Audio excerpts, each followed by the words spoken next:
পারফেক্টভাবে মজাদার মুচমুচে পেঁয়াজু তৈরি। প্রথমে আমি এখানে ২ রকমের ডাল ব্লেন্ড করে নিয়েছি, খেসারি আর মসুর। ব্লেন্ড করে নিয়ে নেওয়ার পর এখানে পেঁয়াজ, কাঁচামরিচ, রসুন, ধনেপাতা কাটি রাখছি। আর এখানে রসুন বাটা, আদা বাটা, লবণ, সামান্য হলুদ, সামান্য মরিচের গুঁড়া দিয়েছি। পেঁয়াজুতেও এত মশলা বেশি পরিমাণে লাগে না, আর হালকা জিরার গুঁড়া দিছি, এটা স্কিপ হয়ে গেছে। তারপরে এগুলো মেখে পেঁয়াজ, ধনেপাতা, কাঁচামরিচ এগুলো ভালো করে মেখে নিয়েছি।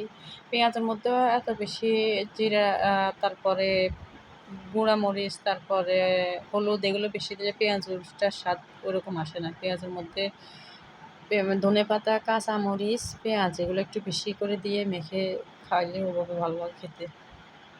তারপরে তেল হালকা গরম হইলে হয়, মিডিয়াম একটু গরম হওয়ার পর আমি এগুলো দিয়ে দিয়েছি, তেলের মধ্যে ছেড়ে দিয়ে দিয়েছি। দেওয়ার পর একটু আলতো হাতে উল্টে পাল্টায় নিয়ে ভেজে নিয়েছি। পারফেক্ট একদম মজাদার।